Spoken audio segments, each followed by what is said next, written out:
All right. Good morning, everybody, and welcome to another edition of Get Busy with Kit and Jim. We're super excited today. We have a great show lined up. Happy Veterans Day, everybody. Thank you to all the vets for everything that you do, man. We can't be more appreciative. We're able to speak freely and come on this show, and pretty much, I mean, we keep it good, but yeah. But anyways, thank you to the veterans. Thank you for all you do. So let's get ready to have a great show today. This morning, we're super happy. We have a couple of mompreneurs, awesome entrepreneurs who are really doing something creative and unique in their space. And we're very appreciative for them coming on the show today. We can't wait. It's going to be a great show. And let's get right into it. Hey, Kit. Good morning, Kit. How are you? Good morning. Well, I'm sitting in Chicago and hating people in California and Florida, but otherwise I'm fine. Why is that? Yeah, because it's freezing out here. You guys, yeah, it's not fair. But oh well, I made the choice. Yeah, I heard rumors about polar vortex coming and starting already. And yeah, see, I don't read those kind of articles. I just don't. I think ignorance is bliss when it comes to the weather. Well, hopefully it won't be too bad for you guys. Fingers crossed. Kristen, good morning.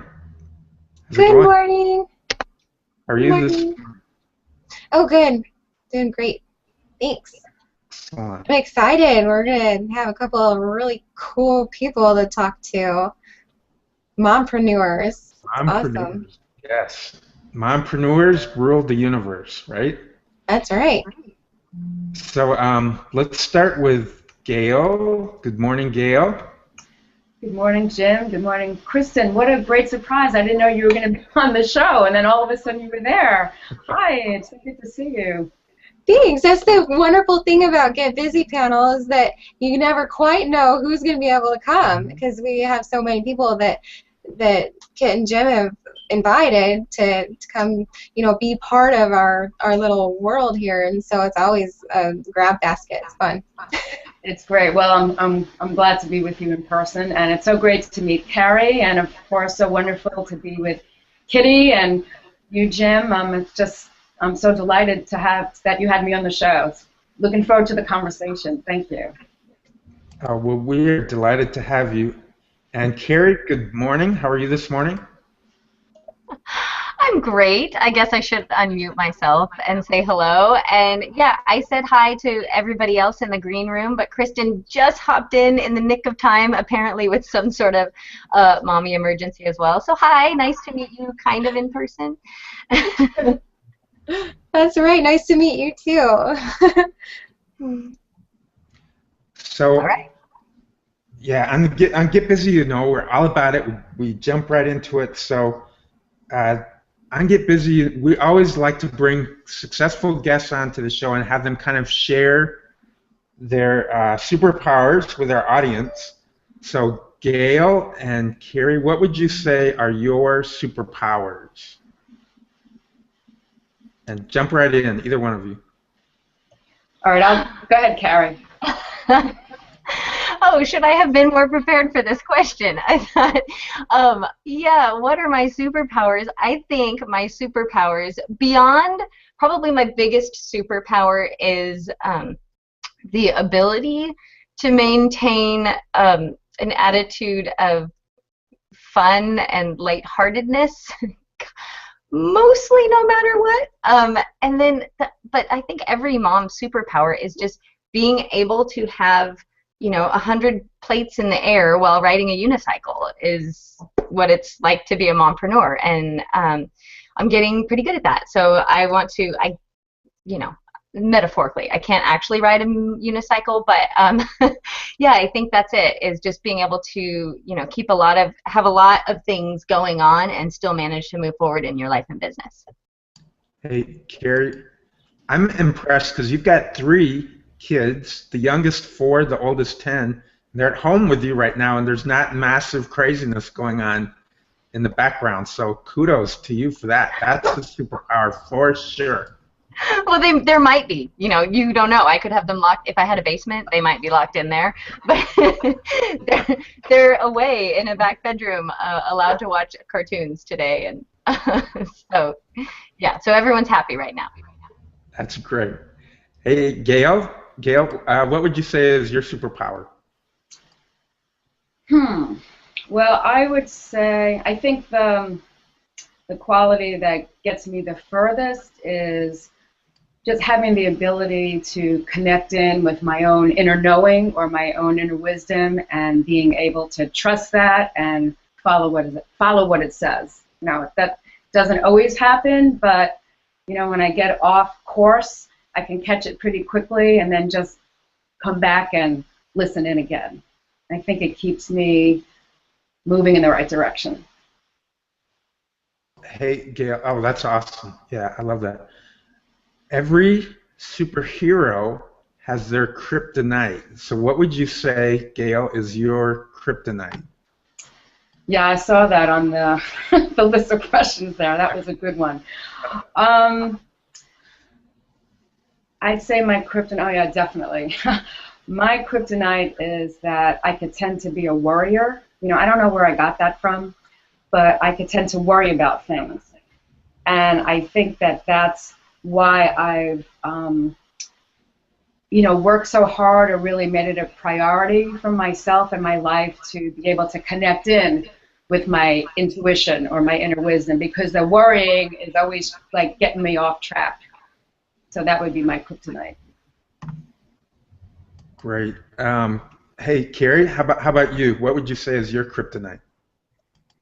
You know, I think every strength, it's like a double-edged sword, right? Your biggest strength is also maybe your greatest weakness. So with having a lot of plates in the air, for me, often, you know, the other side of that sword is that I'm overcommitted and overwhelmed. And whenever, it's funny what Gail's talking about. Like, we just barely met, and I was kind of looking a little bit online into her work and what she does. But like, oh my goodness, soul sister, like, yes, that exactly the same thing. So, anyways, what I mean by that is just that when I get a lot going on, it's so easy to get into overwhelm and to get into that, you know, negative self-talk and fear. And yeah, exactly that. The thing that gets you out of it, right, is nurturing yourself and listening to the inner voice and all that. So I can't wait to have this conversation now.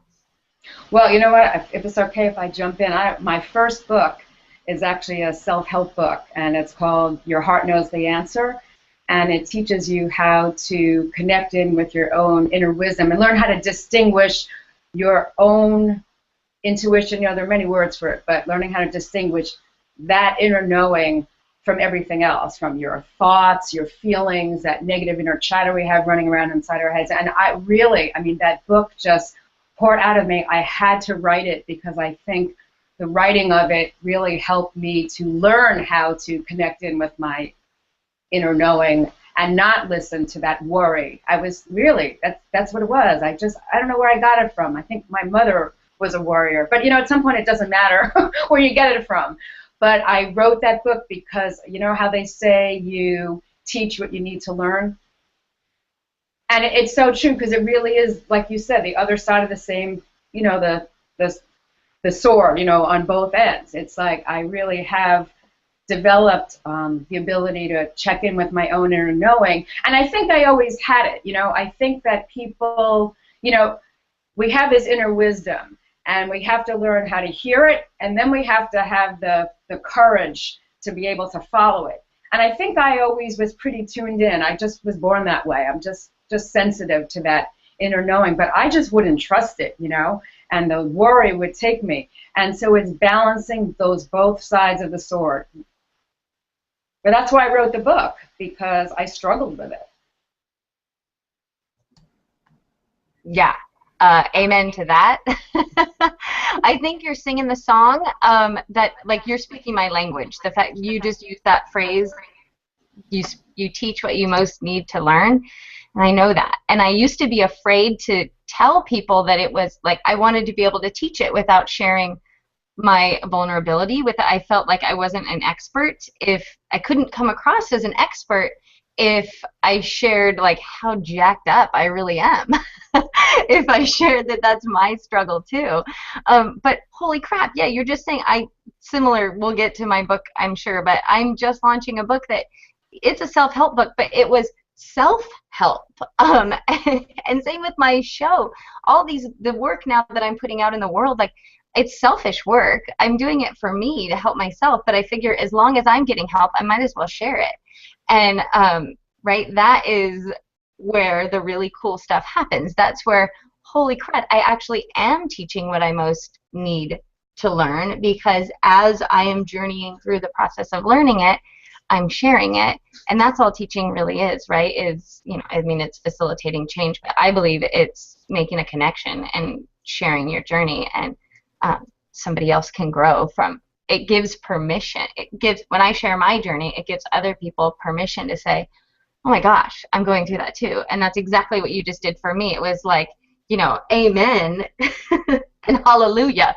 Yeah, you're singing the mompreneurial song. Oh, that's really great. I love that, because I like bringing. So you guys are both amazingly successful. You're awesome. You're very successful. But I think sometimes people get caught up in, oh, they're great, they're awesome, they're perfect. They look at people like you guys and they say, wow, they're perfect, they've got it all going on. And what we like to do on the show is kind of pull up the covers a little bit and show that, you know what, we're all just people, we're all human. We all have things that we're dealing with. Somehow we figure out a way to push through. And if we can do it, you can do it as well. And kind of seg into, there's a saying that says if something doesn't kill you, if it doesn't kill you, it makes you stronger. And those are challenges that really, make us who we are, and they make us a little bit tougher, and they make us better people, and they allow us to help people who may be going through some of the same things that we're going through. And I think it's a gift, but man, when you're going through it, it's hard. So I want to ask you guys, what are some challenges that you guys have experienced that haven't killed you?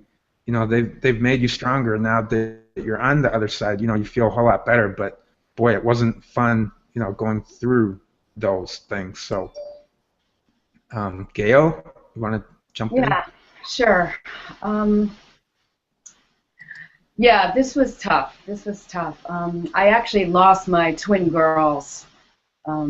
I was in my 22nd week of my pregnancy, and it had taken me 5 years to become pregnant, so it really was like a long, and I really wanted to be a mother really badly, and I didn't start trying to conceive until I was in my 40s, because when I was younger, my life just took me in different directions. When I was 36 years old, I was living in a yoga ashram for 2 years, and I was studying yoga and meditation, and I was on a spiritual path. And so just my life, I didn't really settle down and want to do the mommy thing until I was in my 40s. And so it was difficult. It took 5 years to become pregnant, and we did IVF, and everything was going great. And then at 22 weeks, just like all of a sudden, out of the blue, I just went into premature labor.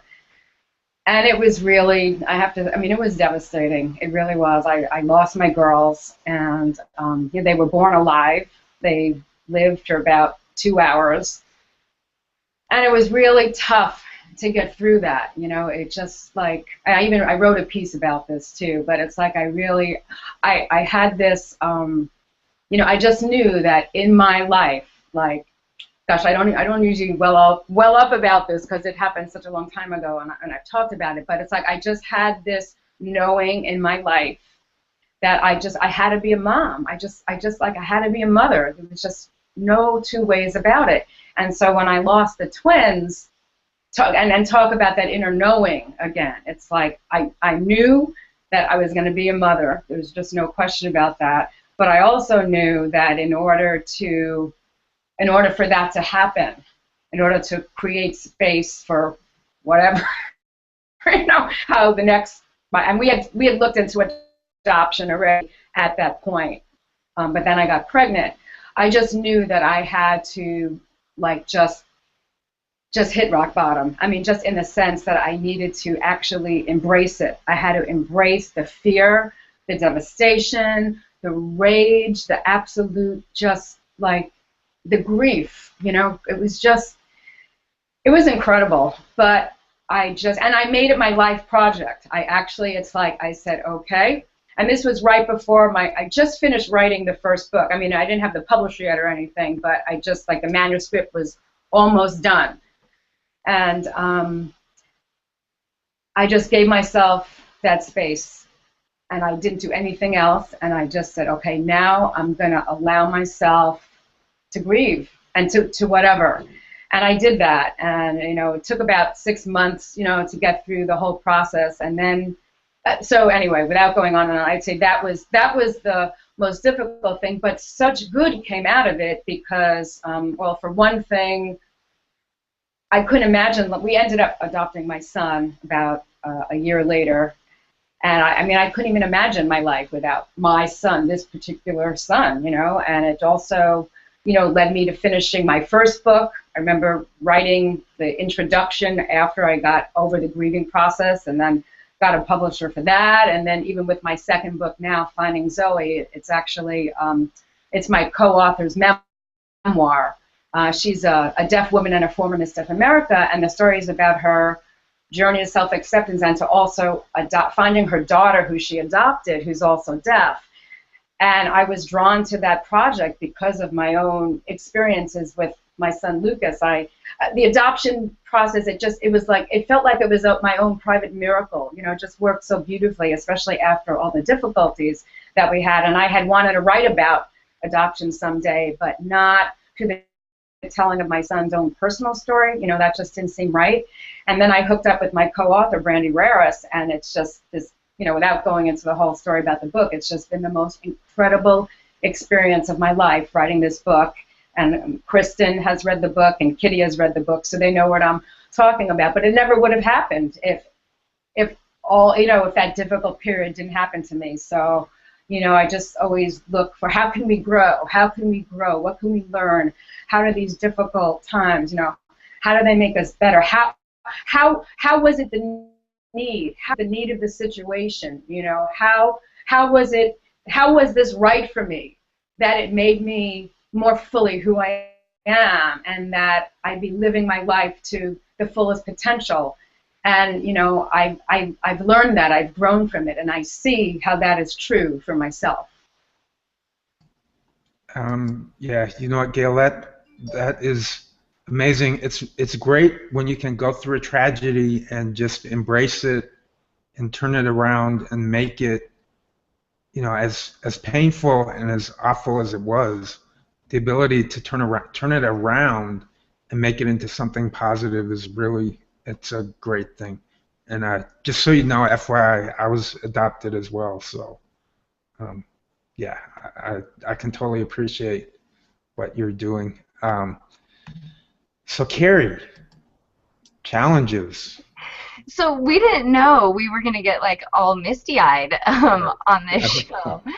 And but so first of all, just wow, Gail, I'm going to get misty-eyed just talking about it, because as a mom, I just think we all resonate with that loss, right?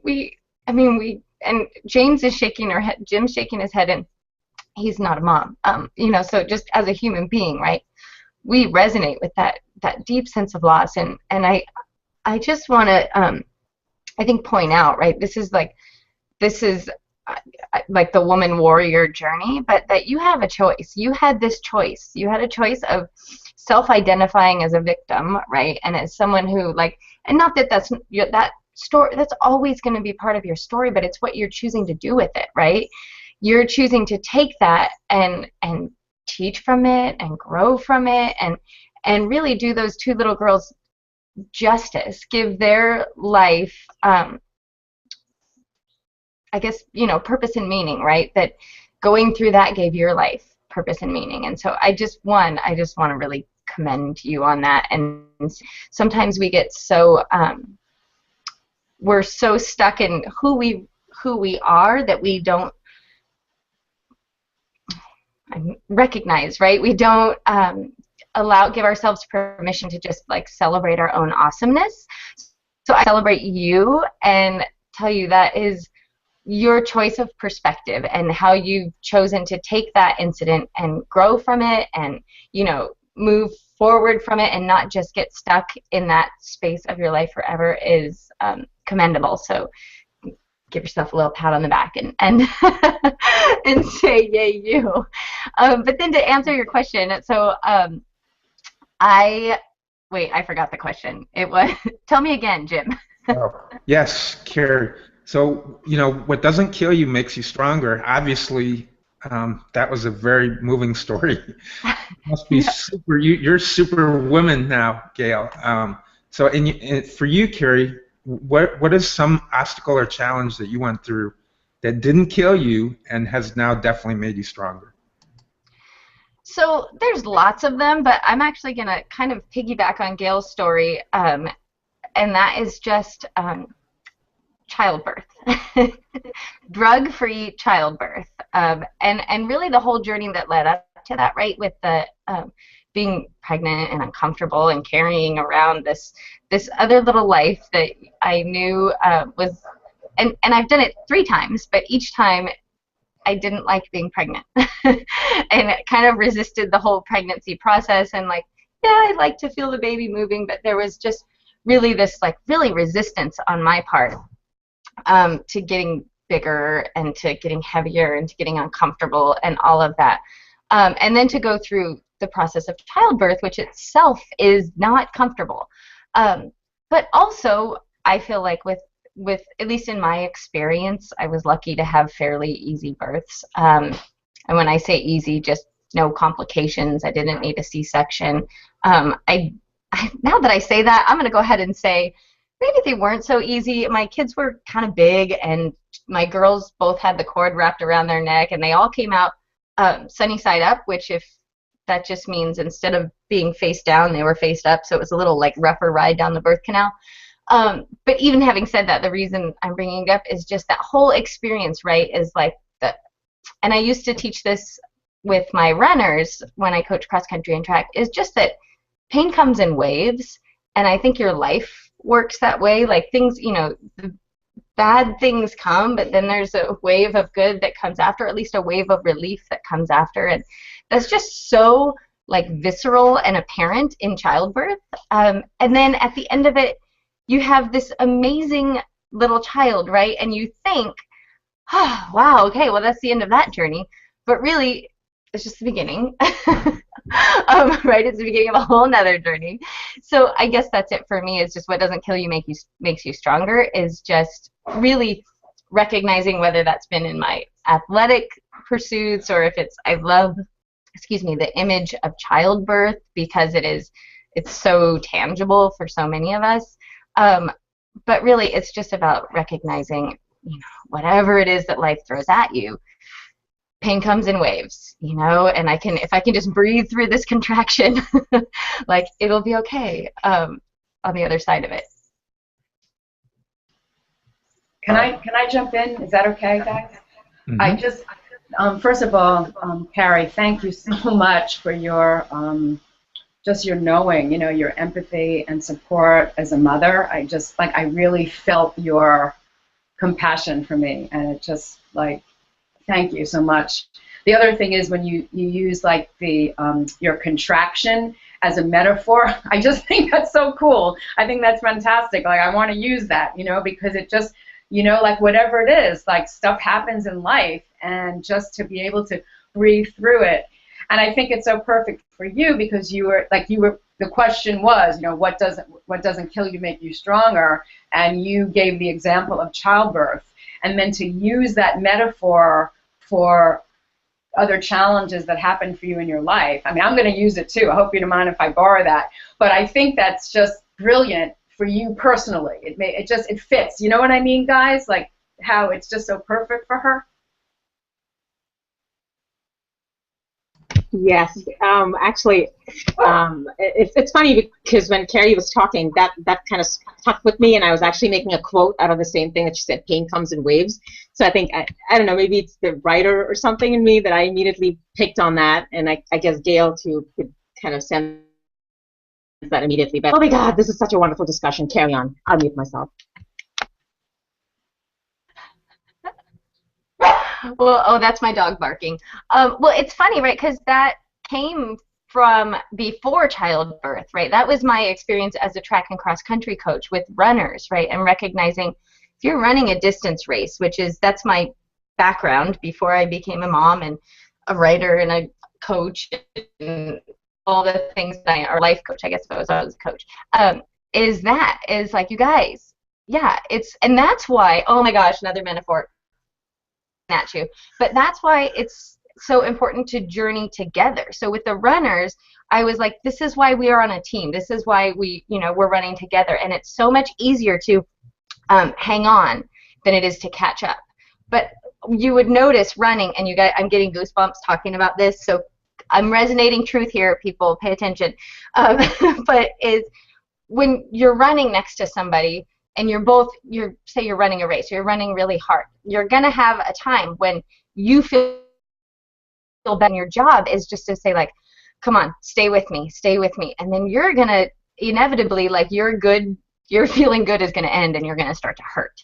And amazingly, that's when that other person who's running next to you is able to say, okay, I got this. Come on, you come with me now. And I just think that's what I'm trying to do, and I didn't know that until I'm saying it right now. But with my business besties community and with my sort of mission for the mompreneurs now is just to gather everybody, especially moms. We are so hard on ourselves, and just like say, all right, I got this little section. I'm gonna just hang with me up this hill, and then you take it from there, because that's probably all I've got.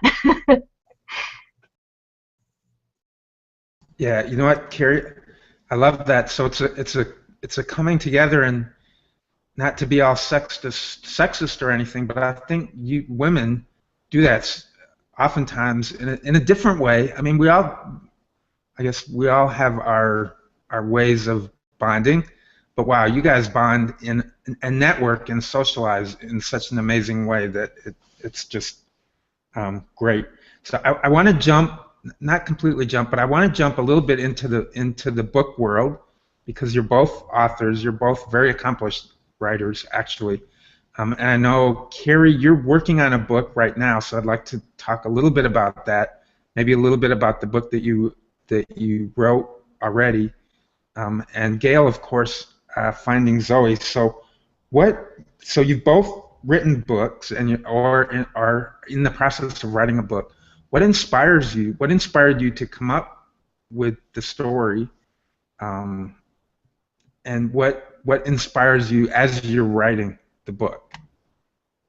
So maybe Gail, we'll start with you. So tell us about Finding Zoe. What inspired you? How did it all come to fruition, and what was your inspiration? Okay, well, Finding Zoe, as many of you know, is actually my co-author's memoir. So I wrote her story. We worked together, we collaborated on it. And, okay, what was my inspiration? You know what? It was the story itself. When Brandi and I, my co-author's name is Brandi Rarus, and she is deaf and a former Miss Deaf America, as I mentioned before. And so when Brandi and I first started working together on this project, she wanted to tell the story of her daughter Zoe's incredible adoption. And as I mentioned before, I was drawn to that project. I'd answered an ad, actually. That's how this project came to me, of all things. Excuse me. And so so we started working together, and this adoption story of her daughter Zoe, excuse me again, it truly is an amazing story. Zoe had been when Brandi and her husband Tim adopted Zoe, theirs was the 5th home that Zoe was in by the time she was 8 months old.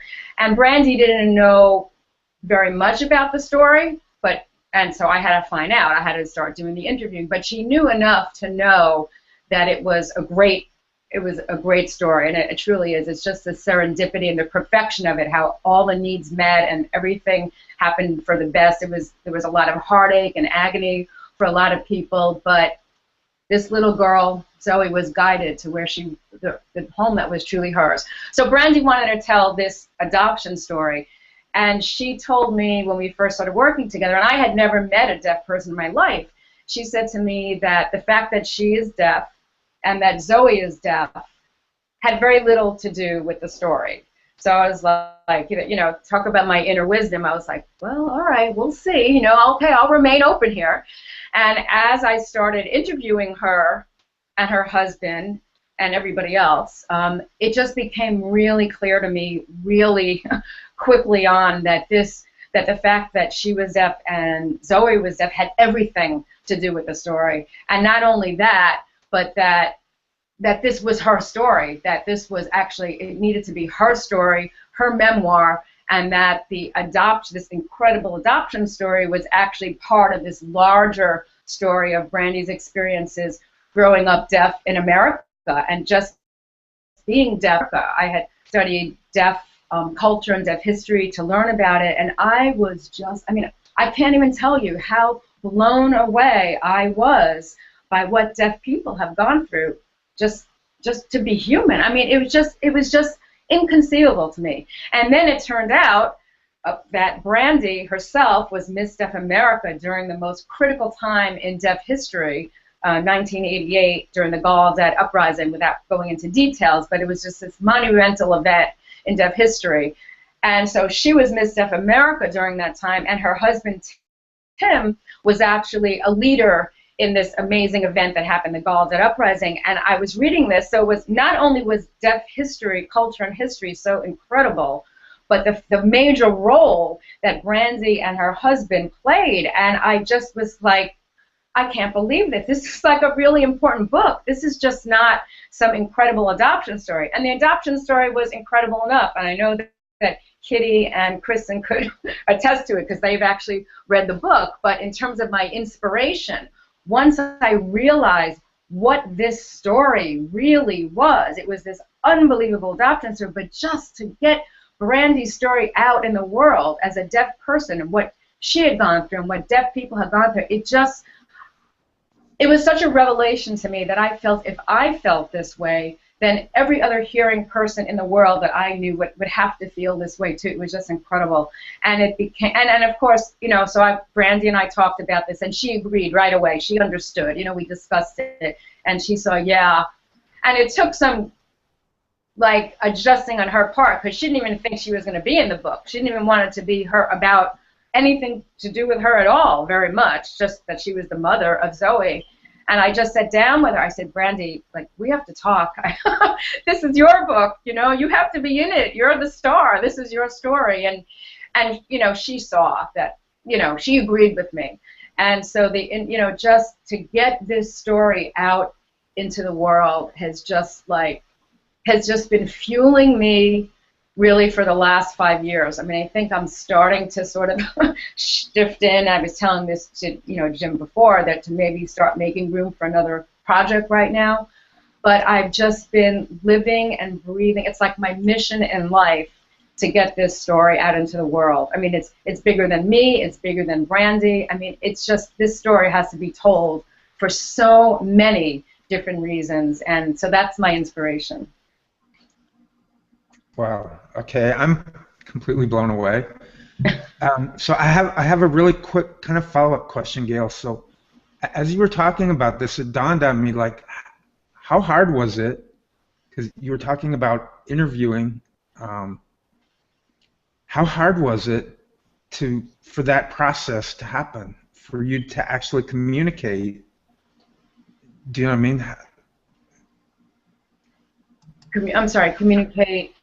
What was the question? Well, okay, so you're interviewing somebody who's deaf. So how did that work? How did that process happen? Oh yeah, well, in terms of interviewing Brandi and her husband Tim, it was all via sign language interpreter. That was tough. Now it's 5 years later, and now we do go to meetings so I can see her, and she has a sign language interpreter there. But this was all over the phone. And it was challenging. Some interpreters are better than other interpreters, and but we muddled through. It was okay. It worked out in terms of that. Wow, cool. Okay, so Carrie, I know you're currently writing, or I think you're about to publish a book, right? Very shortly. So why don't you tell us about that, the inspiration for that, and how that all came together, and yeah, a little bit about that book. Okay, so yeah, so first of all, I'm always writing a book. I've been writing a book since, I don't know, I was like I've been seriously writing a book since, lots of them, right? I've started hundreds of them, since I graduated college, probably. And even before that, right, because you write them in your head. So total sidebar, I remember going through What Doesn't Kill You Make You Stronger. I was going through this like just really tumultuous, I don't know, 21-year-old relationship drama time in my life, about this total jerk that I wound up marrying, by the way, who isn't a jerk now, but I mean, he wasn't then, as it turns out, but but anyways, I remember like writing stuff down and being like, this is going to be a book someday because people, you know, my story is going to change the world. And so I'm always writing a book. But the book that I have coming out currently, it's published, it's ready. I'm launching on November 18th. It's called Run Yourself Happy. And where that came from is, I mean, sort of what Gail touched upon, right, is I was writing this other book, which is, it's still in here, right, it's still coming out, but it was about just really the importance and the life importance of me running with my best friend, and we've been running together forever and ever, and so that book was in my head like, wow, running with Holiday, that's her name, it's just such an impact on my life, and I feel like it's every week I learn something new, and so I was really working hard on writing that book, and suddenly this other book was like, I'm not kidding, it whispered itself in my ear. And so I was reading several things at that time, but one of the things that I was reading that really, I guess two things that really, really sort of like pushed me hard to write Run Yourself Happy is I read May Cause Miracles by Gabrielle Bernstein, and what that does is it gives you a daily practice, like something that you have to do that day. So you read a little bit in the morning, then it like gives you something that you have to do, and a mantra that you need to keep telling yourself, and then you have to come back to it at night and reflect. And so I was taking myself through that process at the time, and then either right before or maybe I think right before, I had read a book called E Squared by Pam Grout, and I don't remember the subtitle, but the premise is they're like little, I think it's 9 thought experiments that prove the power of intention, or that the law of attraction, or something like that. But it was like, again, it was something very tangible that you read this little passage and then you have to do something, and then you record what happened for you. And so while I had gone through that, I just like heard very clearly, no, you need to help people turn running into a practice. And actually, Carrie, you need to take this stuff, this personal spiritual growth stuff, you need to take that with you out on your runs. So I did, and every day I would go running and I would take one of these practices or these thought experiments, or lots of them are on creation, but I would take them with me on my run, and miracles happened. And so then I would get back, and I would, you know, after a week or so, after I'd been doing that for a little while, then I just started going, okay, what is it that I'm doing? And so lots of times I would go on a run, and I would come back, and I would immediately write down, this is what I did today on my run. This is the practice for today. And so that's what happened, is that I wound up creating this book that helps you take your spiritual, personal growth, development practice out with you on a run.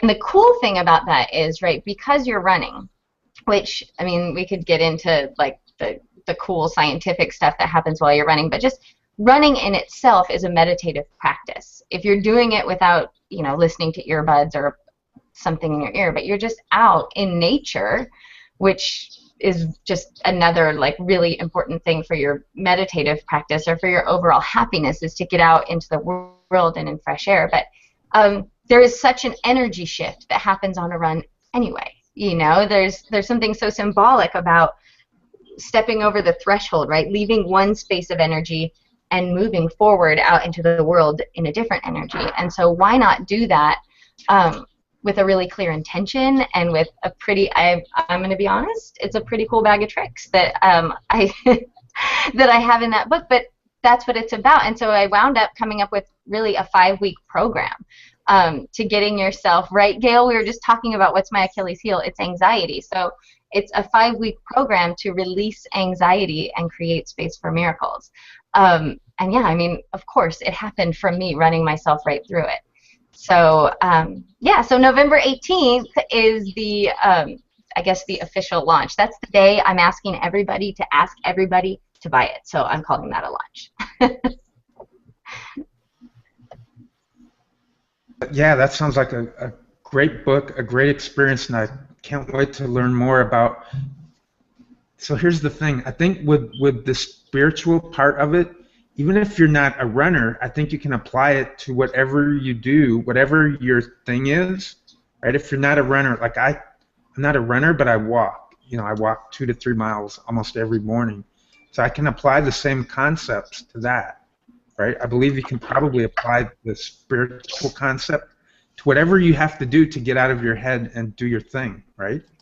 Well, yeah, and so, I mean, I think there is something to whether it's walking or cycling or unicycling or running. There's something important about moving forward and moving both sides of the body, right? There's something like, you know, you're not like flapping one arm and running one arm, but what do you call this when they're simultaneously do this? So, yeah, I don't know the word for it, but there's something important about that. So while these practices are great, I'm sure they're great for just journaling or great for just meditating or thinking about, it does matter that you're, I think, out in the world and you're moving forward. But the cool thing, so this is so fun, I have a few friends who I just said, please just read my book and, you know, let me know what you think, and kind of before I put this out into the world, you know, tell me that I'm not a complete crackpot.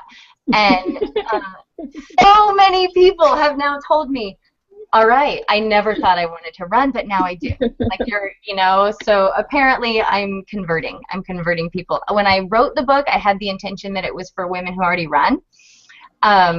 But the more people who read it, I recognize like, oh, I think this is one of those things like if you need this and you don't know it. And so it's really fun for me to have friends say, yeah, I want to run now. I'm signing up for a 5K. And that really was not my intention at all, but it also feels so good that that's, you know, that's my thing. That's my spiritual practice. And it's great to be able to share it. So. Oh, I'm one of those. I can't run. I just can't. I've tried. I just get so bored. Well, maybe you just need a few practices. Yeah. But you know, I don't practice. I just give up too quickly. When I don't like something, I just give up too quickly. That's one of my kryptonites. Was that the word used? But yeah, so I don't. If I need to like something instantly, otherwise I just give it up. So running is like that. You know, I never enjoyed it, so I just kind of gave it up. But maybe I'm gonna look at your book now. You know, I think I could be a target audience here. I think you might be, and this is the surprising part is because I think that's the problem with running. I mean, right? Everybody thinks it's the punishment, right? Like my kids' soccer coach is like, you guys better pay attention, or I'm going to make you run. And it is painful, and it is, but I guess maybe I'm sadistic, but I find beauty in that. Like I find it's such a metaphor for everything that comes in our life. And yeah, the thing about giving up too early, I do too. I am so great at like getting excited about something and trying it and not having instant success and then saying, well, you know, I'm just not going to do that then, or clearly I wasn't meant to do it. And yet the whole point of Run Yourself Happy is to use it to do what Gail was talking about in the beginning, is get in touch with the call of your soul, to hear that inner voice. And I think that's the thing, is most of us are running because we know it burns calories, or because we ate too much last night, or it's this workout mentality. But what if it wasn't? You know, what if it was this self-love thing? What if it was I go out on a run so that I can hear God's voice? That's a whole new reason to run, and that's sort of what it's about. So I'll stop. No, that's great, because I love working out on the treadmill. That is kind of my thing. I love going to the gym, working, but I've not been able to do that in the last 3 months. I mean, with I've moved to a new home and a puppy, and he doesn't like to be left home alone, and I'm not comfortable doing that either. It's like like being a mother. I don't want to just leave my child and go somewhere. I know it's crazy. He'll be fine. But so I think running would be a good alternative, in that I can take him with me and I can run, because he runs really well. So and I think you're right about the workout mentality, because I know I think everyone here knows my history. I'm still recovering from an eating disorder, so I have issues with my body image and everything. So I kind of exercise to lose calories or burn calories. I'm trying to get out of that mentality and just look at it as something that makes me happy, because working out makes me happy. I mean, every time I come out of the gym, I know I feel like I can take on the world, even if it's for just an hour, but I have that feeling. So it's clearly something I enjoy, and not something that I look as a punishment. It's just, I think I need to tweak that mentality and forget about the calorie part and just focus on what you're saying, listening to the whispers of your heart, which is what Gail was talking about too. So I think that, and I do agree that running is a great metaphor, because I read a lot of runners who are really good writers, and they always compare running with writing. And I'm always very excited to see how they connect it. And I'm like, dude, I can never do that. So I don't know what you're talking about, but maybe I should try. I think I will. I'm very excited about your book, and it's going to be a birthday gift, because tomorrow's my birthday. Yeah, it came at the perfect time. And we have a couple of really good comments, by the way, that Kristen and I have been trying to pin forever. First is from Carmen. She says, one great idea creates another or several greater ideas. Chase your dream and make your idea your creation. I thought that was a very good way of putting it. I never looked at it that way. So thank you, Carmen. We love you. And Griswold had a question for Gail. He said, did you stumble across the ad that you responded to, or were you looking for something when you answered it? Oh, well, so I'm a member of the Editorial Freelancers Association, and they have like just a job posting thing, and it just came into my inbox in my email. Wow.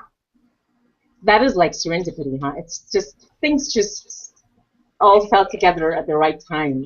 It was. I even have said this, I don't know if I said this to you, Kitty, but sometimes with writing this book, I didn't even know where the story itself began and the telling of it. I mean, the story itself ended and the telling of it began. Because everything's all connected. Like, just even this show today, I don't know, I just feel so moved by it, and just by meeting Carrie, and this conversation, I think, is fabulous. I really do. And somehow it seems like it's all some part of, like, it's just supposed to happen, It's like, and there's, not that there's one set divine plan, like this is how it's supposed to be. I think we all have our own unique divine plans, and that led us all together the same way with Finding Zoe, for those of you who read it, just how all these different people came together so that Zoe found the home where she was meant to be. Like, it's not only that story, it happens everywhere in our lives, I just, like, I see that,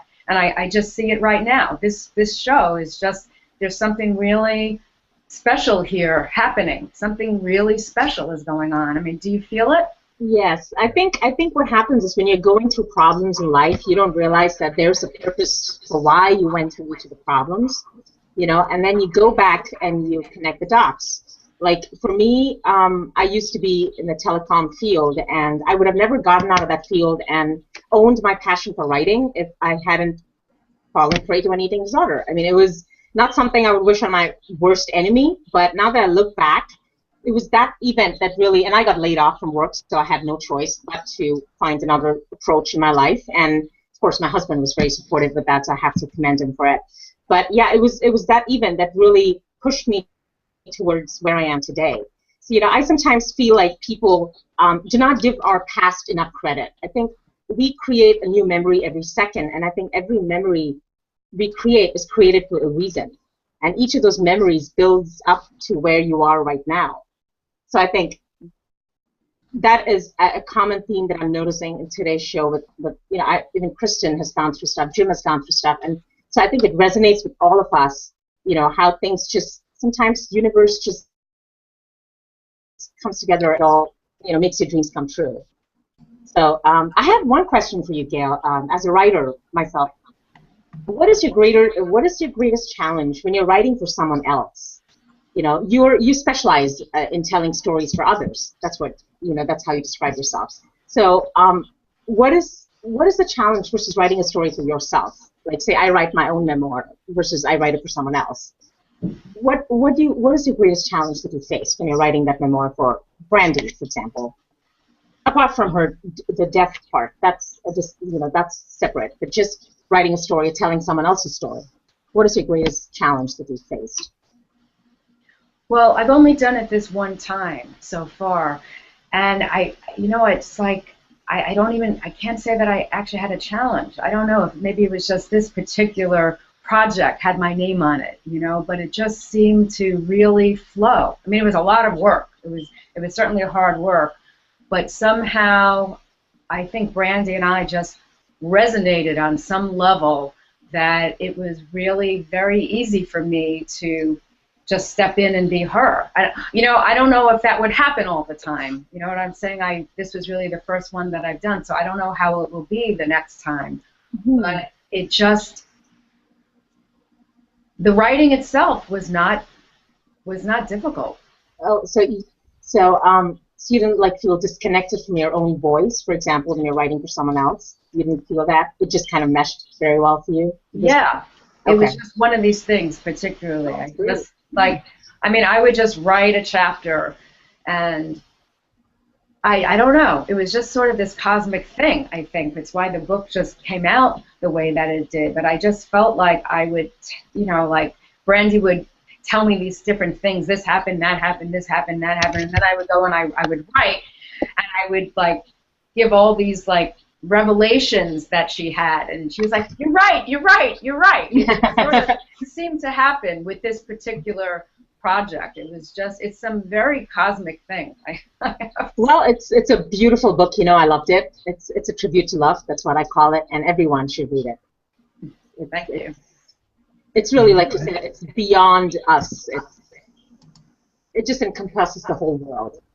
Well, actually, one thing I want to say, I think one of the reasons also why it did mesh so well and why the book was so meaningful to me, and we were talking before about inspiration, and I felt like I could go on about that, but I felt I needed to stop before.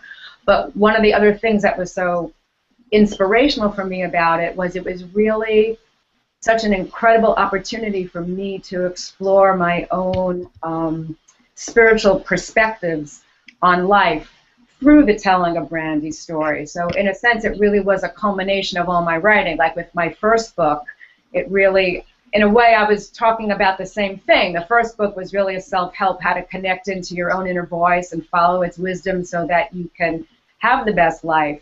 And with Brandi, that's what she did. And I told her story through this lens of my own inquiry. It's really it's my own spiritual inquiry in life, and to be able to experience, writing about my own spiritual inquiry through the telling of her story. Well, for one thing, it was very profound and inspirational for me, but I think we connected on that level. You know what I'm saying? Somebody else may not have connected with me, and it wouldn't have worked. You know what I'm saying? It was like, sorry, you're not right for me, I'm not right for you, But with us, it just, because there was that piece, which is a big piece of it that was going on, that we resonated so well on that. I think that's part of why it was, it wasn't difficult. It just flowed. Does that make sense, Kate? Yes, it does. It does. Can I jump in? Yes, go ahead, Kristen. When I was waiting for Gail's book, or Finding Zoe, now I'm like all blah because I'm like getting emotional, sorry. So when I was waiting for that book to read it so I could write a review, I kept not getting it. But I got your first book first, which was a total surprise, and I wasn't expecting it, and we were both kind of like flabbergasted, like, why did I get Finding Zoe and why did I get this one instead? And but as we're sitting here, I'm realizing that I had time to read Finding Zoe through the lens that you gave in that first book, and pieces that are just coming together, and I'm really emotional right now because, wow, this is really incredible, and I encourage everyone to read both books. there's just so much to learn about yourself. Not only these people and their journeys, but your own. You can apply it, and I know in my own life I've grown, and I really wanted this opportunity to just like jump in and say thank you, because you've been such a mother, because mother is a nurturer, and that's something that I've struggled with a lot in my life. So thank you. You are a mother. Oh, gosh, thank you. You're so welcome. I'm crying. And I sent you that book because I just thought you needed it. I did. Thank you. You're so welcome. And the review was just unbelievable. So you moms are awesome. We're getting close to the end of the show, so I want to start with Carrie, and then Gail, and then Kristen, and then Kit. So final thoughts, takeaways, anything that you'd like to add to today's show, and then also please don't forget to let people know how they can find you and connect with you. So go, Carrie. Okay, so first, do you always make all the women on your show cry? I mean, is it like, what the heck? I thought this was a business show. But seriously, my biggest takeaway, it's so funny that I wrote this down, and I'm so glad, I'm like, oh, I'm not going to get a chance to say anything, is Gail. What you were saying, like, I don't know, I just sort of wrote a chapter, is because that's because you were living in alignment with the call of your soul. And that's like freaking fantastic and really cool and ironic that I'm actually running a Hangout series with that exact title right now, like later today actually at 10:30. So so just that's cool. So if anybody wants to get in touch with me, you can circle me on Google+. If you're a mompreneur, or if you have a business that serves mompreneurs, if you have a heart for mompreneurs, I have a community in Google+ called Business Besties, so you can just find that. And then, yeah, lastly is just I'm really feeling excited that we all met here today in this way, under kind of the guise or the premise of like, hey, you're mompreneurs and you have this book promotion. But clearly it is like a meeting of the souls. And Kit, I did not know you had an eating disorder, and that is so part of my journey. And so just, I think my biggest takeaway is just the power of connections and the authentic connections, and this amazing tool of Hangouts that allows us to do that. So I don't know, did I cover everything? Absolutely. Awesome, Carrie. Thank you so much. Gail.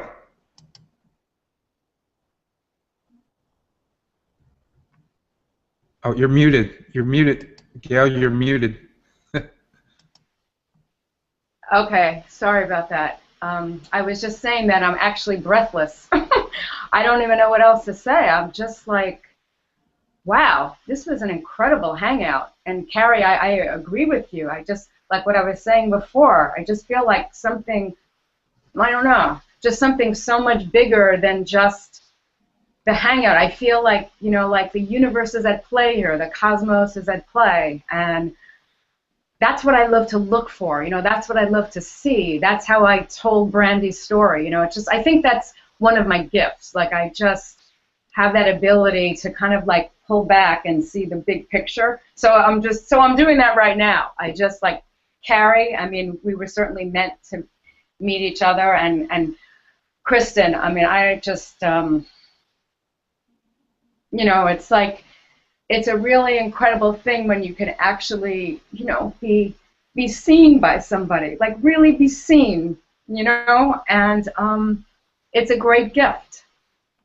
And you know, that you gave me, and thank you for your support, and thank you for receiving me, and Kitty as well. I mean, I could say the same thing to you, and Jim, you know, another divine connection, I feel, in a way. I mean, when we hung out on Friday, I just, you know, when I just got off, when we ended, I just was like, wow, like, just, I'm so happy I met you, you know. It just seems like, I don't know, maybe I'm crazy, but this is who I am. I feel like stuff is happening here, and it's like, and we don't even know the outcome. And I'm just excited to see how it all unfolds. So thank you. You know, just I'm so moved by this entire conversation, and people can find me at gailharrisauthor.com. You can read about both of my books there. And if you're interested in Finding Zoe, is the link on the comments, Jim? I think I sent you the link to Amazon, but you can certainly purchase it wherever books are sold and on Amazon.com. And thanks again. You're so welcome. You know what, Carrie and Gail, this is a business show, but business is really about making connections. It's about doing business with people who you know, you like, and you trust, and it's about giving an experience to people. And we really strive to do that on the show, and boy, we succeeded big time today. It was awesome. So, Kristen and Kit, do you have a few quick final words from today's show?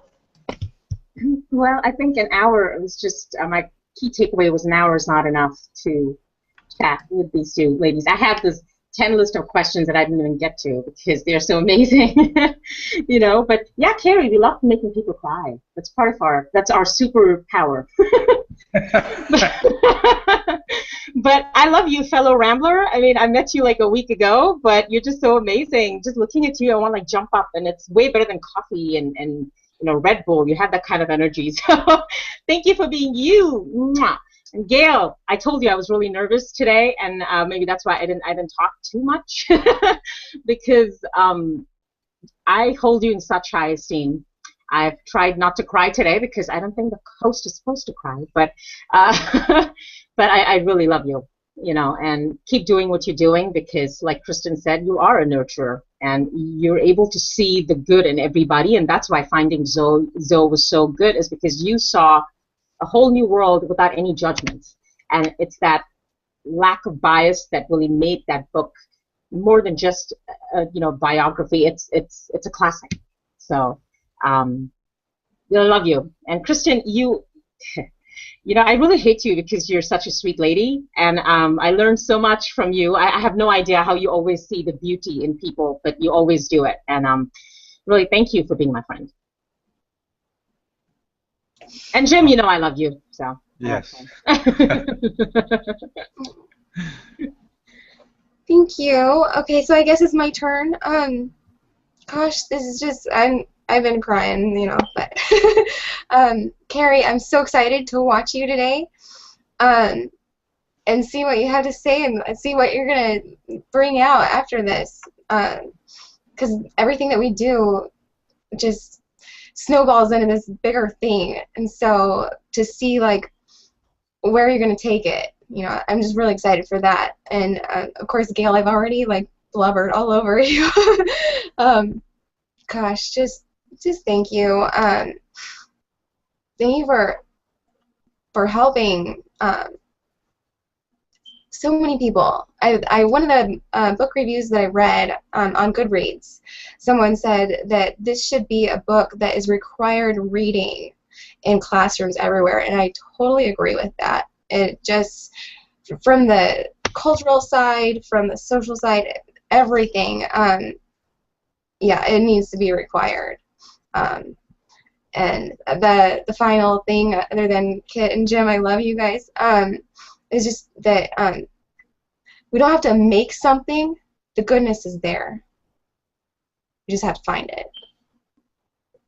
I like that. We should hashtag that, Kit. So, wow, great show. Man, this hour flew by. Appreciate the audience for tuning in. I know, man, you got a ton of value out of this show. Probably have to go back and watch it a couple of times.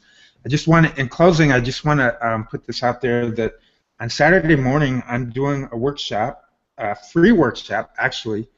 It's going to be on Google+, and I've got about 4 spots left, but it's going to be 4 simple steps to take now to position yourself for an amazing 2015.